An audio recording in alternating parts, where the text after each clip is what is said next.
Hello and welcome to my YouTube channel, Climinator 1978 or 1978, whichever way you want to pronounce it. Today I'm going to review a very special trilogy franchise called Robocop. This franchise is very special to me. Sorry about the gleam. But the reason why it's special to me is that Robocop came out in the 1980s and 1990s. The original Robocop came out in 1987, with Robocop 2 coming out in 1990 and the third film in 1993. Now, the first film sees the origin of Robocop, of course, where Robocop, played by Peter Weller, is in a futuristic world. That's where it's all set throughout the whole trilogy, in the city of Detroit, in the year, I think it's like 2004, bearing in mind it is released in the year 1987. And Officer Alex Murphy is shot to death by a gang of criminals whilst on the line of duty. However, the Detroit City Police Department is owned by a greedy corporation called OCP, Omni Consumer Products. And it's that corporation, at the same time, that is coming up with the future of law enforcement. And they happen to be coming up with the Robocop project, which is where any recently deceased police officers, the organs of recently deceased police officers, would be put into this like cyborg body to give the cyborg a mind and brain, therefore, you know, an engine, if you will, to give the cyborg an engine. And when Officer Alex Murphy dies, he happens to fit the bill and is thus resurrected as Robocop. The first film is definitely...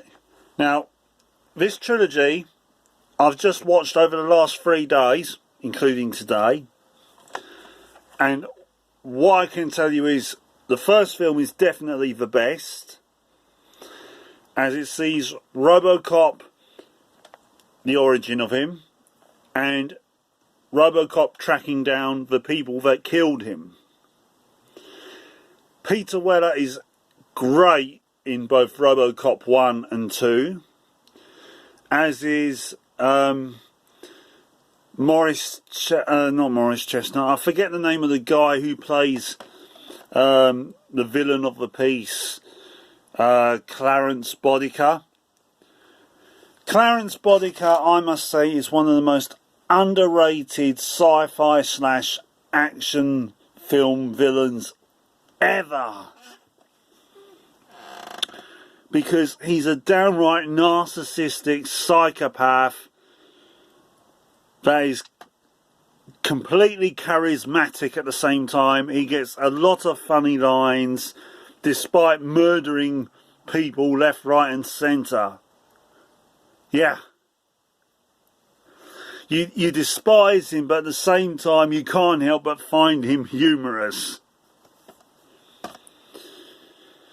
But the film Robocop is definitely one of those films that makes you feel, you know, triumphant for the hero. And it's got many poignant scenes as well. There is a lot of violence, so be warned, but there's moments of poignancy Like when Robocop goes back to his old family home and he has flashbacks Then we get to Robocop 2, where Robocop takes on the drug dealer, the drug lord in fact, called Kane, who is selling this new super drug called Nukem, which is apparently turning people into like murderous rages or something like that. It's supposed to be highly addictive in the world of Detroit City. Kane is like... he's like a philosophical rehash of Clarence Bodica in some aspects.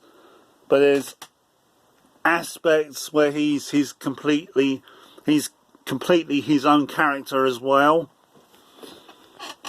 Now, Peter Weller again is excellent, but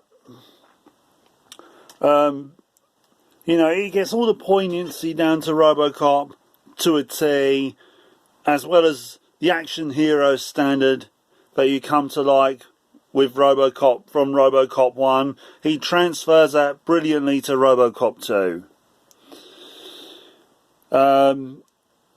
The actor playing Kane, as I say, he's like watching Clarence all over again, but he also brings his own ideas to the table in that he's more of a twisted philosopher type of character. And yes, it's actually quite clever how they bring the title of Robocop 2 into the film. Yeah. There's also another villain in the film, a character called Dr. Juliet Fax, played by Belinda Bauer. And she is definitely one of the most underrated villainesses I've ever seen. She's small, but she's intimidating. She's ruthless. She's basically a female version of Lex Luthor. But the violence is even more intense in the second film and more graphic. There's less poignancy, but it's still there. And then we get to the third film. Now, this one has been massively divisive among its fan base. Some people love it. I quite like it, I do myself. But some people hate it. And the reason why a lot of people hate it is because it's inconsistent. You know, it wants to be more violent than it actually is. But you get the feeling that studio execs wouldn't allow that to happen so that there could be more bums on seats in the cinema. You know. But then, that's the way Hollywood was back then. You know, if they lowered the age rating on the film, they would sell more toys, they thought they would sell more tickets. Yeah.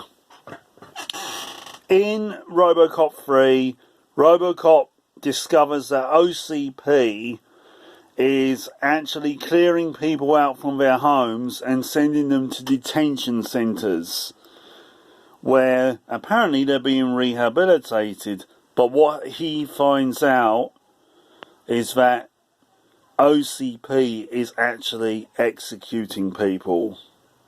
So Robocop joins forces with a group of freedom fighters to fight back against OCP. And this time it's Robert John Burke who plays the title role, and to be honest, I hardly notice any difference between him and Peter Weller. You really wouldn't notice any difference. He's that good. The guy who plays the villain in the film, I think his name is John Castile. I think he would have been better if the film was more darker. Because there's moments where his character tries to do some really, he does some really dark stuff, but the writing won't allow him to actually show it on screen. And you get the idea that the actor himself wishes he could express more of the darker aspects of his character. but he's not allowed to be let off his leash. There's also Rip Torn in the film, who takes over the role of the OCP exec from Dan O'Herlihy. And in fact, there's quite a lot of casting changes from the first two films. But the thing is, the whole Robocop trilogy, Robocop 3 is definitely the worst one out of the trilogy. Yeah. But on the whole Robocop trilogy is still a great watch. I'd give it a 9 out of 10, the whole trilogy. If you like anything to do with sci-fi, or if you like anime style films, you will love Robocop. You'll love it. Trust me. If you like anything like Akira, yeah, Robocop is for you. Because it's exciting, it's got Japanese anime style storytelling in there. It's got intense action sequences, and the performances actually are really good. 9 out of 10 from me. It's going on the highway to heaven. Ah! Thank you for listening, and I hope you enjoy.